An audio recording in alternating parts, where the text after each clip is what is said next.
इसलिए भगवान कृष्ण के चरित्र से हमको शिक्षा लेनी चाहिए कि इतने भयंकर संघर्षों के बीच में भी माधव चैन की बंसी बजाते रहे। भक्तों के लिए, प्रेमियों के लिए भगवान की मुरली बजी, और दुष्ट दुराचारियों के लिए भगवान का सुदर्शन चक्र भी नाचा। दोनों का समन्वय होना चाहिए।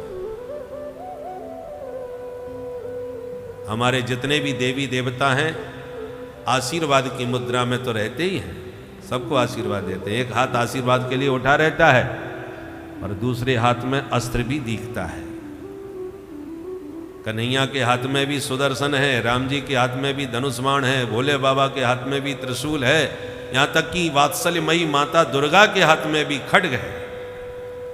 ये देवताओं ने जो अस्त्र लिए हैं वो केवल शोभा के लिए नहीं है, ये संकेत देने के लिए है कि सज्जनों के लिए तुम्हारे हृदय में स्नेह होना चाहिए, परंतु दुष्टों के लिए शस्त्र भी होना चाहिए। शस्त्र की भी आवश्यकता है। हमारे ऋषि मुनि जितने हैं, परशुराम जी महाराज को देखो, शस्त्र और शास्त्र दोनों का समन्वय है। पहले तो शास्त्र से समझाओ। हमारे यहां तो तस्मात् शास्त्रम प्रमाणम ते कार्याकार्य व्यवस्थित। हमारे यहां सबसे अधिक महत्व तो शास्त्रों का है। शास्त्र के अनुसार समझाओ कि शास्त्र ऐसा बोल रहे हैं, जैसा कह रहे हैं वैसा करो।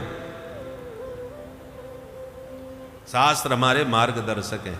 कोई भी मशीन दी जाती है, आप कोई भी खरीदें तो साथ में एक पुस्तिका दी जाती है, उसको कैसे यूज करना है, उसका प्रयोग कैसे करना चाहिए, उसके बारे में पूरा विवरण होता है, उसको उपयोग करने की विधि उसमें होती है। हर चीज में पुस्तिका होती है। ऐसे ही भगवान ने ये जो मॉडल बना के दिया है मानव शरीर का, उसको कैसे जिया जाए उसके लिए पुस्तिका है, शास्त्र। ये शास्त्र बताते हैं कि तुम्हें इस मशीनरी को कैसे चलाना है, कैसे, कब जगना चाहिए, कब सोना चाहिए, क्या खाना चाहिए, क्या नहीं खाना चाहिए, हर चीज का शास्त्रों ने निर्देश दिया है। अब शास्त्रों के बताए हुए मार्ग पर इस मशीनरी को चलाओगे तो शतायु से भी अधिक आप जी सकते हो। गोस्वामी तुलसीदास जी महाराज ने 80 वर्ष की उम्र में तो रामचरितमानस लिखा था, 126 साल तक जीवित रहे थे, इसी कलयुग में हुए। तो शास्त्र में बताई हुई विधि से इस मशीनरी को चलाओगे तो स्वस्थ जियोगे, मस्त जियोगे। और मशीनरी मनमानी ढंग से चलाई गई तो कम समय में जल्दी फूक जाएगी। आजकल वही हो रहा है। शास्त्र विरुद्ध आचरण का परिणाम यह है कितनी भयानक बीमारियां नई नई उत्पन्न हो रही हैं।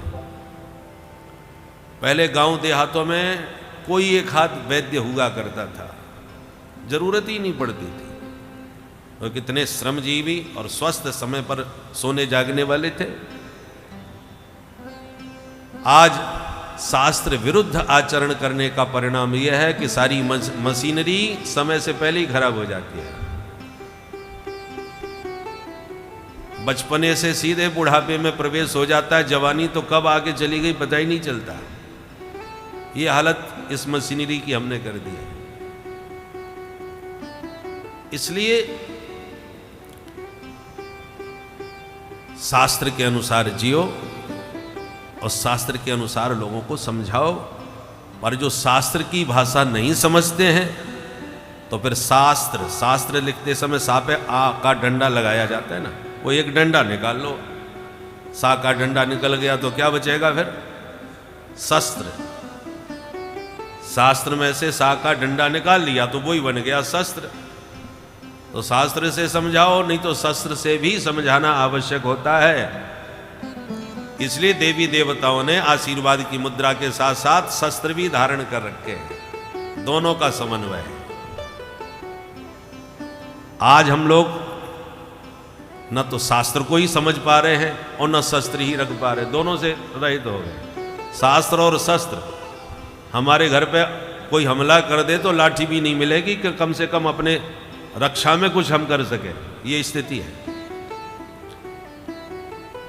और यहीं पर महाराज जो बचपन से ही काटने का काम कर रहे हैं, जिनके घर में न जाने स्वभावतः कितने अस्त्र रखे रहते हैं, और वो यदि गठबंधन बना करके आप पर हमला करेंगे तो बोलिए आप कैसे जिएंगे।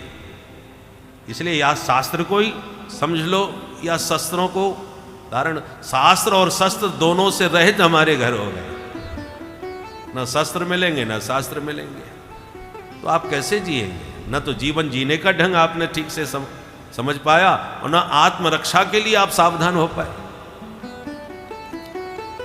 इसलिए शास्त्र का काम मार्गदर्शन करना है, मानो मत मानो ये आपकी मर्जी है।